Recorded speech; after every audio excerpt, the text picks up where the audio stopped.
Hey everybody, Attribution Guy here. I am creating this video to go through the difference of the attribution reporting in HubSpot and Marketo Measure.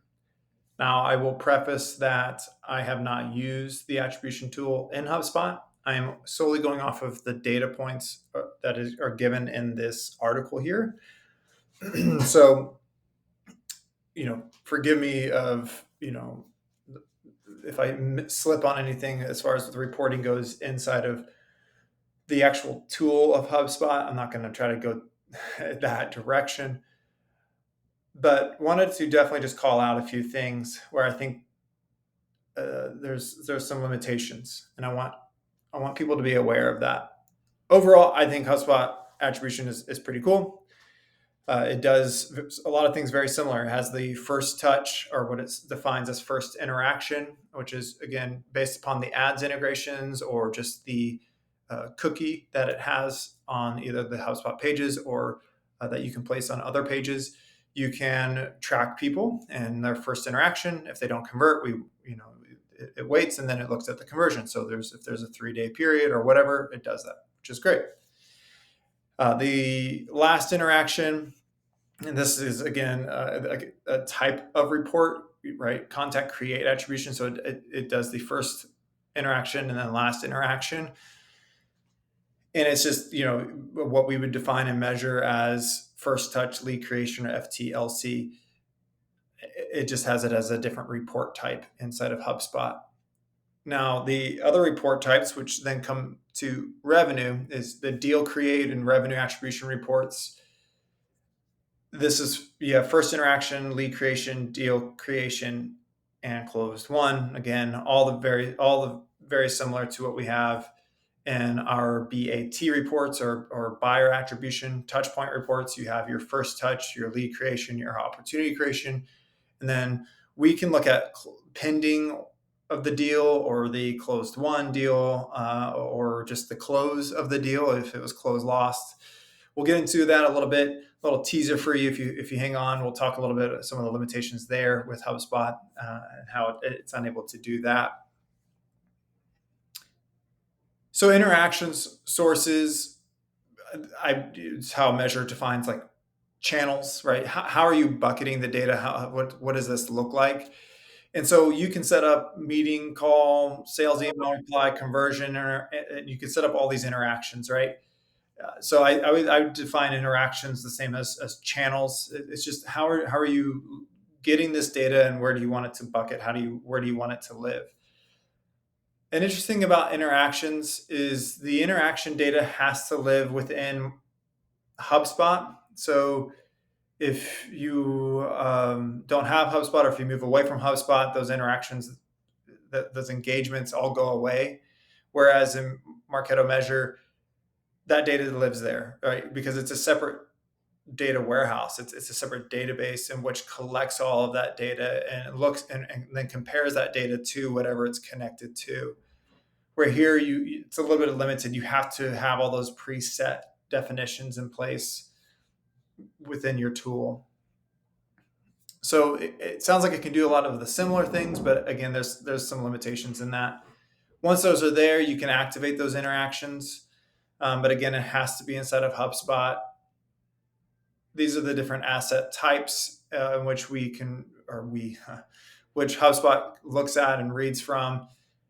And again, these are all based upon based upon HubSpot, right? So it's in HubSpot, in HubSpot, in HubSpot, in HubSpot. So again, these things have to be there. Makes sense, right? They're a tool that has a CRM, that has a marketing automation platform, right? They have all of this available, so it makes sense that it's all there. It's just, again, I find that as a limitation. If you were to ever move away from HubSpot, you would lose insight into all of these different things. Whereas Marketo Measure gives you a script, you track all the data, it's stored in a different data warehouse. And so anytime if you move off of one CRM and move to the next CRM, you can connect those things, right? Even the ads connection, it has to be in HubSpot. The Marketo Measure ads integration is inside of Marketo Measure, right? It's not dependent upon something else.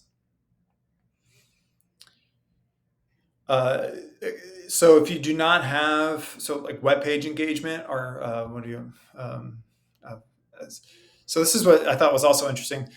Website engagement that does not live on HubSpot, you can put a script, which is great, right? That's pretty, that's 101 for Measure.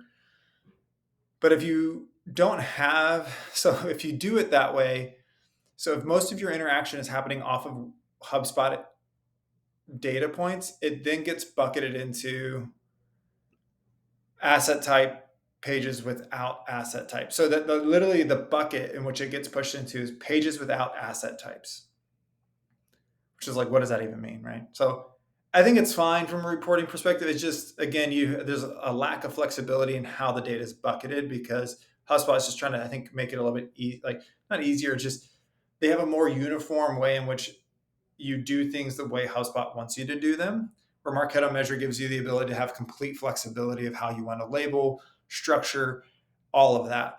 And so there's that piece. All right, attribution models, very similar overall. I'm going to be fairly candid in this and my approach to attribution. So, take it or leave it there. This is not like Marketo Measure or HubSpot. This is just attribution guide, how I approach attribution, right? First interaction or first touch, great. 100% of the credit goes to whatever ad platform may have been pushing people to your site. I think that's a helpful data point, right? Again, first touch, excuse me, first touch interaction is good. Last interaction is fine. Most people are already doing this, right? That's pretty standard. Like, what was the last engagement that happened before the close, and we'll attribute revenue to it. Pretty standard stuff. You have the linear. Again, you can do this inside of Measure as well, but it's just every point of interaction across the board, and it evenly distributes across there. Great. U-shaped, first touch, lead creation, 40-40, then the middle touch point is 20%. W-shaped, you have to be on Marketing Hub, enterprise only. I don't know what that means, just as a call out though for you HubSpot people, that's what it is. But same thing as Measure does, it's 30, 30, 30. So first touch lead creation, opportunity creation, or what the deal is created as HubSpot calls it. And then the other 10% goes to what we define as middle touches, and those, would be right there. Time decay. I thought this was interesting. It's a really cool model. It's a really neat idea. But it's only a 7-day half-life. So to me, that when you work, if you're an enterprise organization, more often than not, your deals are not 7 days, right? I think the majority of people that I've worked with, of clients that I've worked with, you have a year long, 6 month is 3 month might be the shortest, but those are like the uncommon ones, right? There's a longer conversion process that takes may take a year. So the 7 days, it's like that's fine. I just don't know if you're at an enterprise level if that's going to be helpful. Full path, same thing as Marketo Measure. It's 22.5% goes across your main primary stages, which is first touch, where the contact is created, as HubSpot calls it, where the deal is created or the opportunity is created, and then where the last interaction to the deal getting closed gets that, and then the other 10% goes to the middle touches. Now they have something called J-shaped. It's always fun when you throw in new attribution models. I just don't know when I get into a conversation with my VP or an executive where this model comes into play, or if as a marketer internally, when would I use this?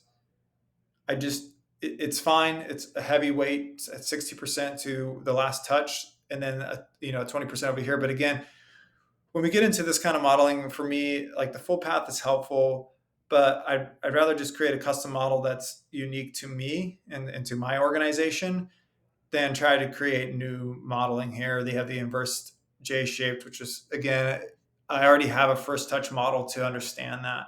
And so it's fine. Some people might find it helpful. Personally, I just don't know where that's beneficial. It doesn't look like, I don't see any like custom modeling in here. So you do lose that a bit. So I really like custom modeling just because even if I have one model, I can say, okay, to answer this one specific question that I can't answer anywhere else, I can create a model for that, and that's just so helpful. And I've time and time again has been beneficial. All right, so the dimensions here, you do preset dimensions. Again, HubSpot has a lot of preset things that you can choose from. So the way I look at this, and this is what you would report off of. So if you were in HubSpot, these are the dimensions you choose, and then your reports change off of those. So you could look at deal owner, or you can look at the interaction position, you can look at the source, you can look at all those things. So it's kind of nice that it's preset, but again, with Measure, all that's already collected. You have a lot of that metadata already sitting on our buyer touchpoint object and the buyer attribution touchpoint object. So you can extract that data by just building the reports that you want and having that put into a dashboard easily and readily available for you. I do want to call out, you can see UTMs and they do have ads. So they have these ads integrations, if I hadn't covered this already, which are, that's not it, right here. So Google Ads, Facebook, and LinkedIn. You do not have Bing, which Measure has, and it does not have DoubleClick, which Measure has. But nonetheless, DoubleClick may not be around much longer. But Bing, there's some clients that still use Bing as well. So still your primary ads connections are there. So you can get data from that. All right, so this is the kicker. If you hung on this long, thank you so much. I appreciate it. But we want to call this out real quick. The report will not take any into account. So keep this in mind. You have to make sure that the amount property, create date property, and close date property are all set to what HubSpot defines it as. So if you're using anything custom, it's not going to work. Marketo Measure can work off of those custom fields. So keep that in mind. So if there's a custom way, and I see more as companies scale and grow, things get custom, that's going to be a limitation in the long run. You can pull in any sales activities that are not associated to both contact record and the deal record. So this gets into the second piece here.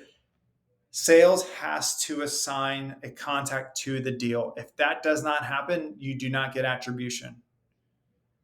So same thing, like in Salesforce, if you have contact roles, you have to assign contact roles to opportunities. If you're not doing that, then you do not get attribution. Where Measure, our default is based upon the account ID. I have a video on this, but the account ID just looks at the entirety of the account, all the contacts, and then it starts associating those engagements to the opportunity. So it takes all that work out of there, and you can see what types of interactions from an enterprise level are people engaging with: website, engagement ads, content, all this stuff, engaging with and then associating to the opportunity. HubSpot only has one option: have to assign contacts to the opportunity, or you don't get attribution. Additionally, to get attribution, the deal has to be closed. It's in this documentation. So that's huge, right? So pipeline reporting, understanding all of that, you don't get the what's attributing to pipeline, what's creating that engagement. You don't see closed lost deals, so you couldn't report back on what interactions are not happening, so that to help a deal get closed. That's how you report on closed lost, right? You look at all your closed lost deals and say, okay, well, everyone stops engaging at this point, or whatever it is. You don't get that. You could still try to pull that reporting, but it's not designed within their attribution reporting. It's only for closed won deals, which I think is a huge miss for HubSpot in this. And then everything has to be known or preset. You have to do some of that lift there, where you have a little more customization and Measure. So yeah, hopefully this is helpful for you. It's not meant to be completely comprehensive, but just going off of the data given by HubSpot, wanted to give a quick comparison of the two tools. Thanks so much.